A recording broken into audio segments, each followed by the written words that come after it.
Okay, meron na naman tayo rito guys na Mitsubishi Adventure. Yan, 4056 engine. Yan, sa mga merong Mitsubishi Adventure dyan. Yan, ang issue nito yung kanyang RPM gauge. Yan, gaya ng lagi natin ginagawa. Sir, yan si Sir, matagal na nating customer to. Yan. Bali, RPM gauge ang sira nito. Yan, patayin natin. On susi. Yan, dapat guys, kapag pinaandar ang makina, dapat ito papalo to ng 800. Yan, so ito wala talaga, kailangan panggalitin ng makina bago siya papalo ng kaunting-kaunti. Yan, pakita ko sa inyo. Yan, nakaandar na yung makina. Yan, galit na ang makina niyan. Konting-konti lang guys ang pinapalo niya. Dapat kapag revolusyon, aabot man lang siya rito sa may kahit na 3.5. Yan, so ito ayaw talagang pumalo. Hindi man lang umaabot sa pangalawang guhit.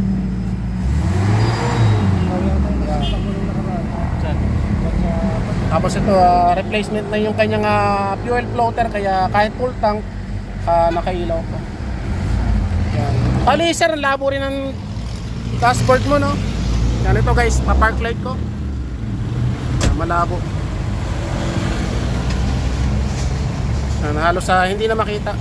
So ito isasabay na natin yan. Lilinisin na natin, tapos papalitan natin ng LED na T10. Yan, ayaw talaga. Yan, bali sa mga merong Mitsubishi Adventure dyan, kapag ganyan ayaw pumalo ang inyong RPM gauge, ang sira lang yan dalawang kapasitor. So ang kapasitor nyan 25 volts, 10 microfarads. Yan, bali ang gagawin nyo, tatanggalin nyo lang to guys, itong cover. Yan, pakita ko sa inyo guys. Ito ako marek. Yan, sa mga gusto mag DIY, yan, ito, tanggalin nyo lang to.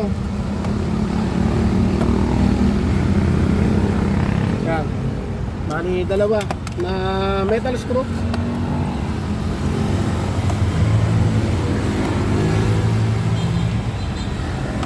Tapos bunutin nyo lang, may lalabas na yan. Baba nyo lang to.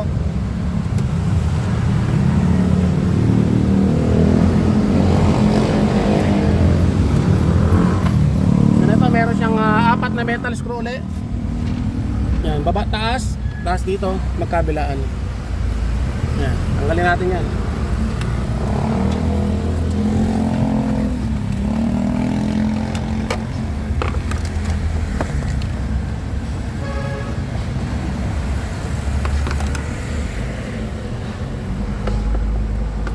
Yan, ito talagang napakalabo na rin, napakadumi.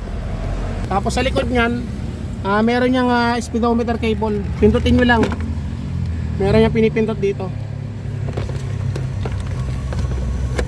Yan, ito. Pindutin nyo lang to. Yan, pindutin nyo lang, tapos hatak. Mabubunot na yan. Yan, pindutin nyo lang to. Kapag manual transmission guys dalawang socket lang yan sa kanyang dashboard. Yan, press lang to, tapos hatak. Yan, ito yung kanyang panel gauge. So ito yung re-repair natin. Yan, pakita ko sa inyo guys. Pasok tayo sa loob. Yan, ito guys yung kanyang panel gauge. Yan, kitang kita naman, sobrang dumi. Yan, napakalabo na. Yan, ganito guys, magtanggal nitong kanyang cover sa harap. Yan, pindutin nyo lang to, i-press nyo lang. Yan, dito. Tapos dito sa ilalim, 3 piraso. Yan, ilalim yan. Tapos ito guys, yung gilid. Yan, magkabilaan. Yan. Dahan-dahan nyo lang guys, kasi minsan nagkakarak yan. Yan, napakalabo. Nakitang kita naman guys. Lumilinis kapag inano natin ang kamay natin. Yan. Yan, bali alikabok yan guys. Tapos dito naman tayo. Yan, kailangan nating maalis din to, itong kanyang isang cover. Yan, presyo lang to, may mga lock yan.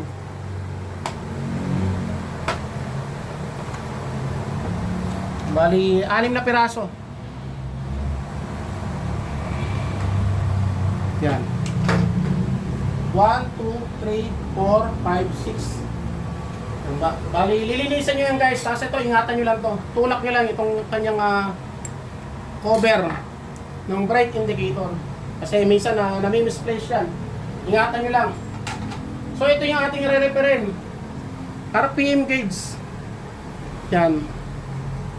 Ito guys, tanggalin nyo lang. May tatlong metal screw o tornilyo. Ang pagluluwag nyan, counterclockwise. Medyo ingatan nyo lang guys kasi kapag napihit nyo ng pabalik yan, baka masira. Kailangan pagtatanggal, counterclockwise. Ang pagbabalik, clockwise. Kapag tinatanggal nyo, kailangan dito nakapress. Yan, nakatulak dito. Itulak nyo lang. Yan, papakita ko sa inyo guys ang bumibigay dyan. Kaya hindi na gana yung RPM gauge o nagloloko siya. Ito lang ang bumibigay dyan. Yan, ito yung kanyang capacitor. Yan yung medyo nagkukulay na blue. Tapos magkabilaan yan. Bali dalawa yan guys. Yan, kapag magtatanggal kayo yan o magpapalit kayo, kailangan tandaan nyo lang. Yan, ito yung negative niya. Yung medyo may guhit na kulay silver. Negative yan. Ang kabila niyan, merong mapapansin nyo, parang may kulay na pula. Yun ang positive. Yan, ganun din sa kabila. Kailangan tandaan nyo guys. Yan, medyo itulak nyo lang to. Ang positive niya ito. Yung may kulay pula. Negative ito. Yan, yung parang may guhit na silver. Yan. Tapos ito yung ating mga pinapalit. Nakapacitor. So guys, yung mga pinagpalitan natin. Yan. Marami na yan. Hindi lang mga nasa 30 RPM gauge yan na Mitsubishi Adventure. Gasoline engine o diesel engine. Same lang yan ang capacitor. Ito yung ating ipapalit na capacitor. Bali 2 piraso lang guys ang ipapalit nyo. Yan. Ito yung mahaba na paa. Automatic yan. Positive yan. Yung may iksi, ito yung negative. Yan, may parang kulay parang silver. Yan, negative. May sign naman yan na negative. Yan yung negative, yung may iksi ang paa. Bali 2 piraso yan. Ito yung kanyang value. Yan, 25 volts, 10 microfarads. Yan, banggitin nyo lang yan guys sa bilihan ng mga piyesa ng TV o radyo. Yan, 25 volts, 10 microfarads. Guys, okay na.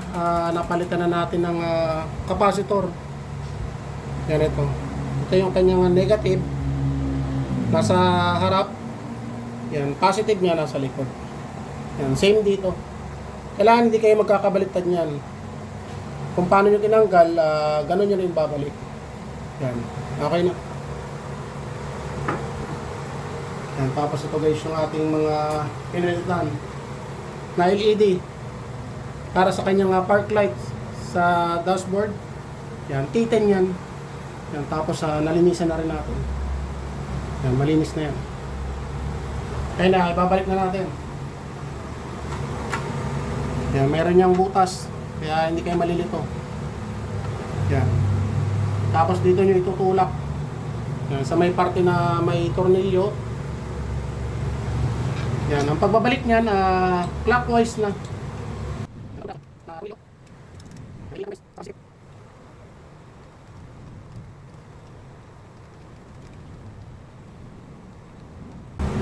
Yan, okay na, 3 piraso. Yan, ito yung ating pinalitan na capacitor. Yan, dalawang capacitor. Yan, tapos ito yung kanyang ilaw para sa kanyang stock na ilaw sa park light. Yan, ito yung pinalitan natin ng LED na T10.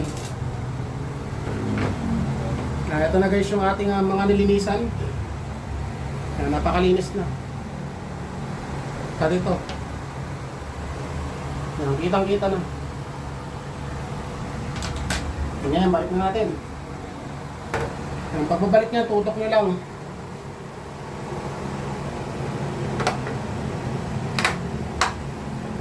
Yan, make sure lang guys na ito maibalik nyo to. Yung plastic para sa bright indicator. Yan, tutok niya lang ng ganyan. Ito may butas yan.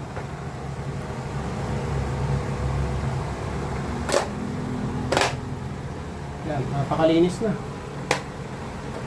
Yan, testing natin.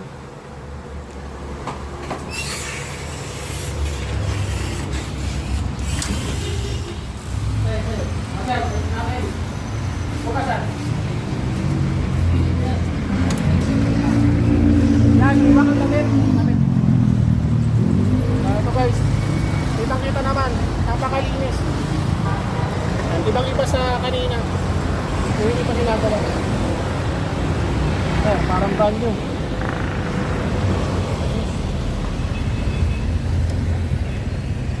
Yan, balik natin. Dalawang sakit lang yan guys. Yan, tutok nyo lang. Yan, tapos press.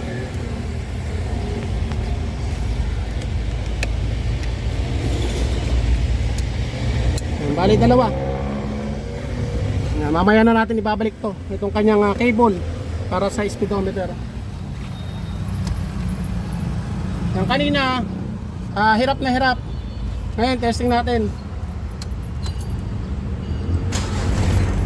Okay.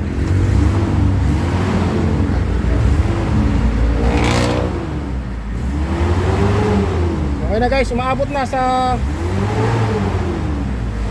3,500.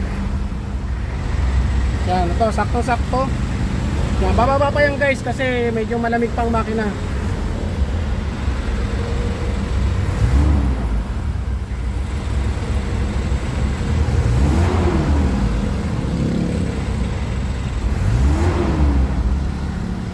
Yan, aircon natin. Yan, pumalo. Sir, ano masasabi mo, sir? Ayos ba? Ayos. Legit. Baka ibabatiin ka, bati ka. Shoutout sa mga pogi. Yan, so sir, matagal ko ng customer yan guys. Dito na kayo. Dito na kayo sa totoo. Legit. Word. Palagi. Yan, ito na yun guys.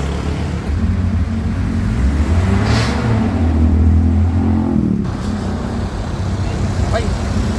Yan, balik ka na lang guys. Gaya na sinasabi ko, kapag ayaw kumana ang inyong RPM gauge, pero kapag ni-revolution, may pumapalo pa ng kaunti. Ganun lang gawin nyo. Palitan nyo lang ng dalawang capacitor. Magiging okay na yan. Tapos ito guys yung kanyang ilaw. Palit kami ng ilaw sa kanya. Yan, tingnan nyo guys.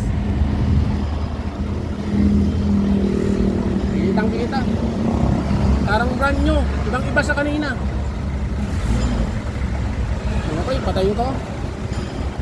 Park light. Oh, sir, napakalinaw ah. Ayos ba? Ayos. Kitang kita naman guys.